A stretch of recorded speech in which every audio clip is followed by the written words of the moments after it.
ተመልካቾቻችን እንግዲህ ኢትዮ አውቶሞቲቭ እንዴ ያለ ቀጥሏል። አሁን ደግሞ ኢንጂነር ኢዮብ እዚህ ከኔ ጋራ የናንተን ጥያቄዎች ለመመለስ ተገኝቷል።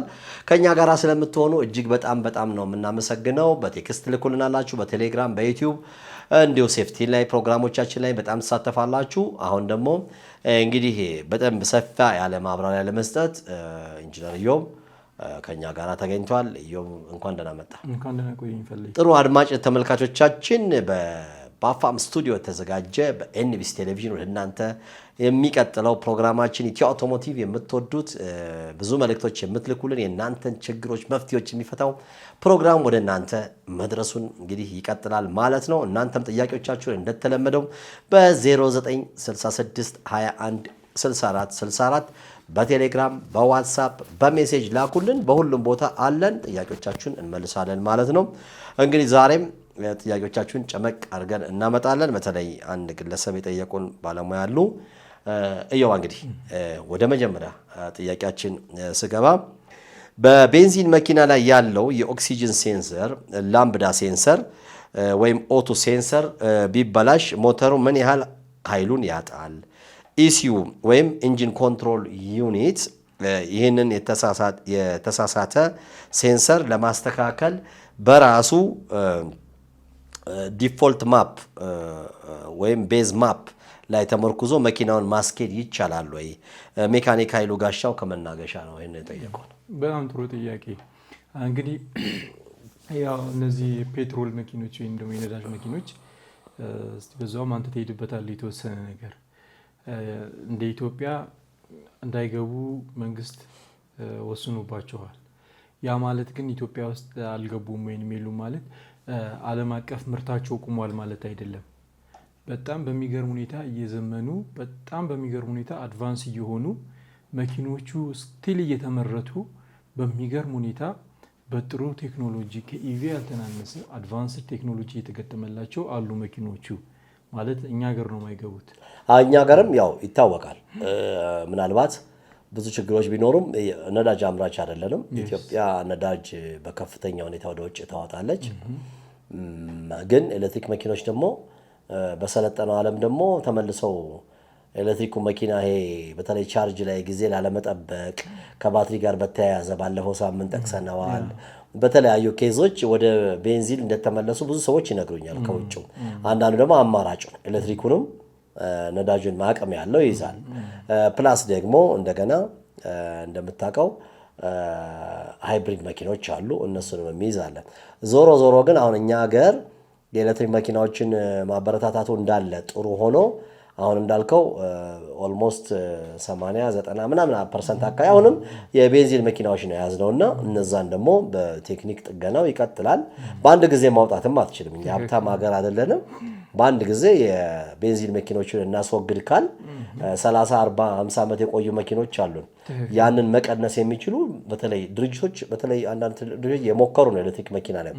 ግን ኤሌክትሪክ መኪናውን ስታመጣ በጣም በተደጋጋሚ ጊዜ ብየዋለሁ፣ ጥሩ ሆኖ ግን ኳሊቲያቸውን የጠበቁ አውሮፓ ስታንዳርድ የሆኑ መኪኖች ነው ከኤሌክትሪክ መግባት። ዞሮ እዚህ ጋር ነዳጅ አተርፋለሁ ብለህ እዚህ ጋር ደግሞ አንድ መኪና 7-8 ሚሊዮን ብር ተገዝቶ በ4 ዓመት በ5 ዓመት የምንጥለው ከሆነ ከኛ ሀገር አቅም ጋራ ይሄዳሉ። ይሄ ምክንያቱም በባትሪው ኬስ ወይ ደግሞ ምናልባት ይሄ ቴክኖሎጂ የተሻሻለ መጥቶ ባትሪያቸው ይሄ መኪና ሞተር የናፍጣ እንደምናስነሳው ሎንግ ታይም የሚቆዩ ነው። ቢያንስ 2 ዓመት 3 ዓመት የሚቆዩ ካልሆነ አንዳንድ መኪናዎች ፌል ሲያደርጉ በ6 ወርም በ7 ወርም እነዚህ ባትሪዎች እየተቀየሩ ከሆነ ዞሮ መኪናምና በነዳጁ ብር መኪና የምናስገባበት ከሆነ ይከብዳል። መኪናዎቹ ጥራት ላይ ቁጥጥር ማድረግ ባለፈው ሳምንት ብለነዋል፣ በደንብ አንስተነዋልና ተመልካቾቻችን ወደ ኋላ ሄደው ከዩቲዩብ ምናምን ማየት ይችላሉና በደንብ በሰፊ አመራታለን። እነዚህን የሚመለከተው ዞሮ ለሀገር ጥቅም ስለሆነ የትኛው ይሻላል የሚለውን የኤሌክትሪክ ሳይድ መኪኖችም ሳይድ ኢፌክት አላቸው። የነዳጅ መኪናም ሳይድ ኢፌክት አለው ከአየር ብክለት ጋር ዋና ኤሌክትሪክ ነገር የምታበረታታበት አረንጓዴ ልማት አይደለም የሚባለው ነው። ከአየር ብክለት ጋር ከብዙ ነገር ጋር ከዚህ በፊት የምንለው አለ። ኢትዮጵያ በተለይ አዲስ አበባ በዚህ በናፍጣ በቤንዚን በተለይ መኪኖችን በደረጃቸውን ባለመጠበቅ ከተማው እየታፈነ ከሌላ ሀገር የሚወጡ ሰዎች ከአውሮፕላን ሲወርዱ የሚያውቁበት ሁኔታ አለ።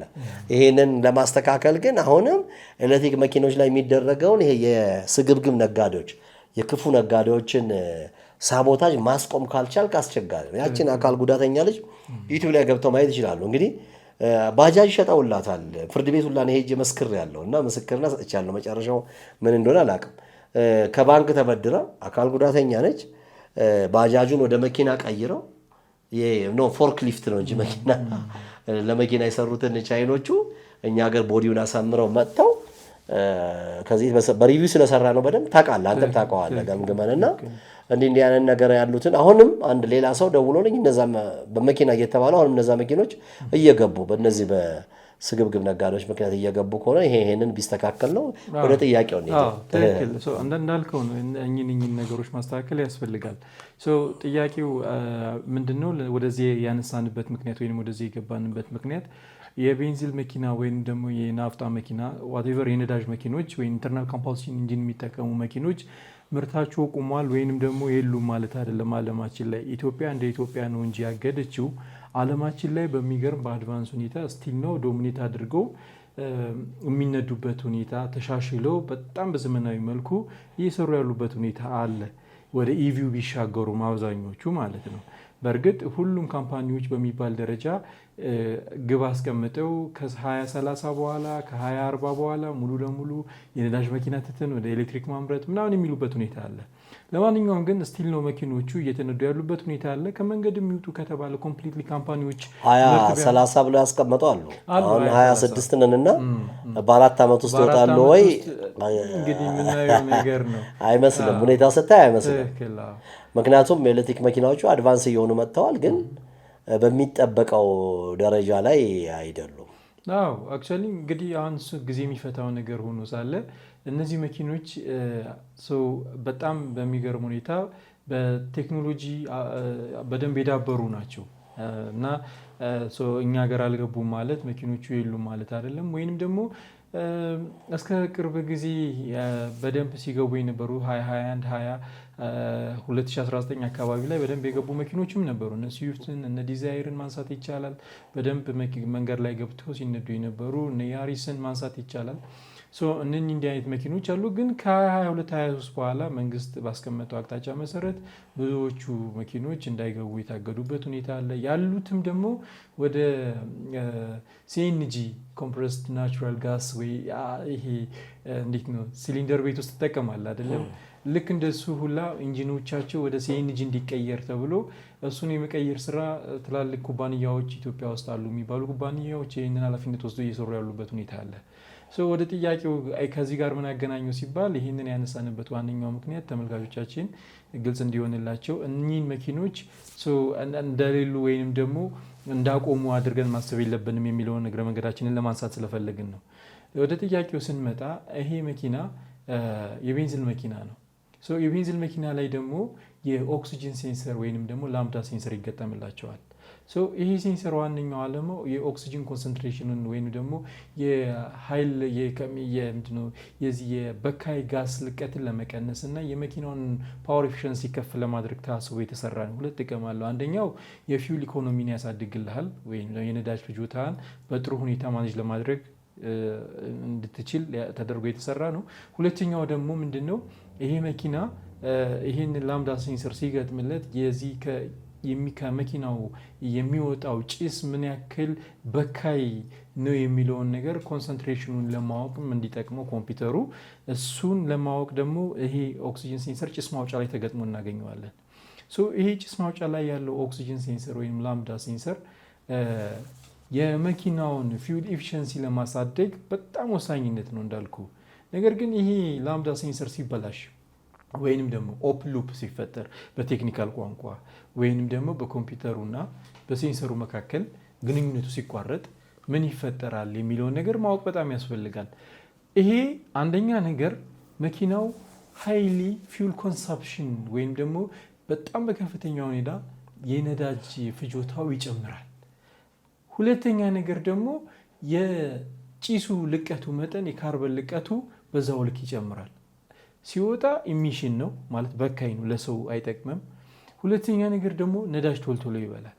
ከዛ ባሻገር በዚህ ምክንያት ደግሞ ተከትሎ የሚመጣው ሃይሊ ፓወር ሎስ ይፈጠራል፣ ወይንም የመኪናው የጉልበት መቀነስ የአቅም መቀነስ ይፈጠራል። የመኪና ጉልበት ወይንም የአቅም መቀነስ አለ ማለት ደግሞ ኮምፒውተሩ ወደ ፌል ሴፍ ፋንክሽን ይገባል። ፌል ሴፍ ፋንክሽን ሲገባ ምንድን ነው የሚያደርገው?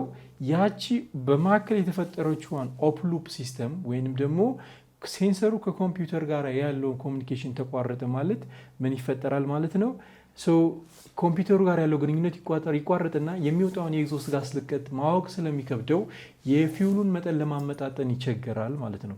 የፊውሉን መጠን ለማመጣጠን ሲቸገር ያለው አማራጭ ምንድነው? እሱ ቀደም ብሎ ከያዘው ዳታ ወደ ኋላ ይመለስና ፌል ሴፍ ፋንክሽን ውስጥ ይገባል። ፌል ሴፍ ማለት ምንድነው? በደንብ ለማወቅ ያክል የተበላሸውን ነገር መልሶ ማስተካከል ማለት ነው። ፌል ሴፍ ፋንክሽን ውስጥ መግባቱ ግን በበቂ ሁኔታ መኪናው ጉልበት አግኝቶ ፓወር ኤፊሽንሲው ምናምን ኑሮ ይሄዳል ማለት አይደለም። አትሊስት ጋራጅ እንድትደርስ ይረዳሃል ነው ፌል ሴፍ ፋንክሽን ውስጥ መግባቱ። የመኪናው ጉልበትና አቅም ይቀንሳል በዚህ ኮንዲሽን ጊዜ። እንደገና ደግሞ የነዳጅ ፍጆታውም የመኪናው ምን ይሆናል ማለት ነው? ይጨምራል ማለት ነው። ስለዚህ ፌል ሴፍ ፋንክሽን ውስጥ ይገባና ያችን እንትን ምንድነው ያን ማፕ አናላይዝ ያደርግና ወይንም ደግሞ ማፕ አናላይዚንግ ኢን ሴንስ ኮምፒውተር ላይ ያለው ዳታ እንደገና ራሱ ፕሮሰሰሩ ቀድሞ ከነበረው ዳታ ማፑን ያስተካክለውና ዳታውን አስተካክሎ ቀድሞ ስትነዳበት በነበረው ሬንጅ ልክ እየገባ ፌል ሴፍ ፋንክሽን ውስጥ ገብቶ ያንን ነገር እያስተካከለው ይቀጥላል ማለት ነው። ስለዛ የዚህ ኦክሲጅን ሴንሰር ወይም ላምዳ ሴንሰር መበላሸቱ አንደኛ ከፍተኛ የሆነ ፓወር ሎስ ያመጣል። ሁለተኛ ነገር ደግሞ ምን ይዞብህ ይመጣል ማለት ነው? የነዳጅ ፍጆታ ይዞብህ ይመጣል። ስለዛ ምን ማድረግ መቻል አለብን? ይሄንን ችግር አውቶማቲካሊ ዲያግኖስ አስደርገን መቀየር ያለበት ሴንሰር ካለ መቀየር፣ መጸዳት ያለበት ካለ መጸዳት። ስፔሻሊ ደግሞ ከዚህ ከሲግናል ጋር ተያይዞ ከሂተር ጋር ተያይዞ ማለት ቪኤስ አለ ቪሲ አለ ማለት ቪኤስ ሚን ተመልካቾቻችን ቮልቴጅ ሲግናል ኮሚኒኬሽን ነው የሚጠቀሙት። የካምባስ ሲስተም ኔትወርክ ኤሪያ ኮንትሮል ሲስተሙ አንዳንድ ጊዜ ኦፕን ይሁንና እንዲህ አይነት ችግሮችን ይዞባቸው ይመጣል። ባጭሩ ምን እናደርጋለን? እዚህ ሴንሰር ጋር ያለውን ችግር ለመቅረፍ ትሬስ ማድረግ፣ መልቲሜትር ይዞ ሜጀር ማድረግ፣ ኮንቲኒቲ መለካት፣ ባለሙያዎች ጋር በቅርባቸው ያለው ጋራዥ ጋር ሄደው መኪናቸውን ቼክ ማድረግ አለባቸው ማለት ነው። እንዳልኩ ዲያግኖስ ማስደረግ አለባቸው ማለት ነው። እንቀጥላለን። ተመልካቾቻችን እንግዲህ በኤንቢሲ ቴሌቪዥን የምትከታተሉት ኢትዮ አውቶሞቲቭ ቲቪ ሾው በአፋም ስቱዲዮ ወደ እናንተ እየደረሰ ይገኛል።